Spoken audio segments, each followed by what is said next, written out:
नमस्कार, आपण पाहता हिरकणी न्यूज। हिरकणी न्यूज प्रत्येक क्षण ताज्या घडामोडी आणि महत्त्वाच्या प्रत्येक बातमीसाठी नेहमी तत्पर। घरात घुसून कुटुंबावर जीवघेणा हल्ला, तिघांविरुद्ध गुन्हा दाखल, पिस्तुलासह रॉडने हल्ला।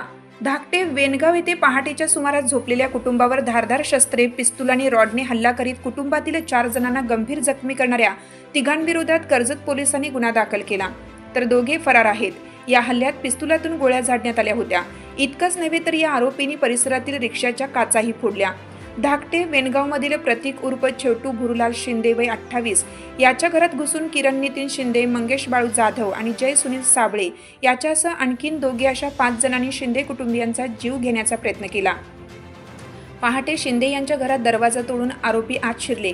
शिंदे कुटुंब गाढ झोपेत होते। आरोपींनी पिस्तूल, कोयता, चॉपर आणि लोखंडी रॉड घेऊन हल्ला चढवला। यात प्रतीक, त्यांचे आई वडील आणि भाऊ असे 4 जखमी झाले। फॉरेन्सिक लॅबची टीम घटनास्थळी पोहोचली। नागरिकांनी या घटनेची पोलिसांना माहिती दिली। कर्जत उपविभागीय अधिकारी राहुल गायकवाड तसेच कर्जत पोलीस ठाण्याचे अधिकारी संदीप भोसले आणि महिला अधिकारी सहाय्यक पोलीस निरीक्षक मनीषा लटपटे हे सर्व तातडीने घटनास्थळी दाखल झाले। त्यांनी संपूर्ण घटनास्थळाचा पंचनामा केला असून अलिबाग फॉरेन्सिक लॅबची टीम ही तपासासाठी घटनास्थळी दाखल झाली होती। पोलिसांच्या प्राथमिक तपासात हा हल्ला जीवेठार मारण्याच्या हेतूने झाल्याची शक्यता वर्तवली आहे। हल्लेखोर शिंदे यांच्या भावकीतीलच असल्याचे समजते। या घटनेमागे कौटुंबिक मतभेद आणि जागा जमिनीचा वाद असल्याचा प्राथमिक अंदाज आहे।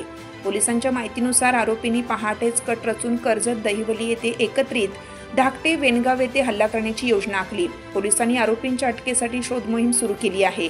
हल्ल्यात गंभीर जखमी झालेल्यांना ठाणे आणि पनवेल येथील रुग्णालयात दाखल करण्यात आलं आहे। आपल्या हिरकणी न्यूज चॅनलला लाईक करा, शेअर करा आणि सबस्क्राइब करायला विसरू नका आणि रहा अपडेट।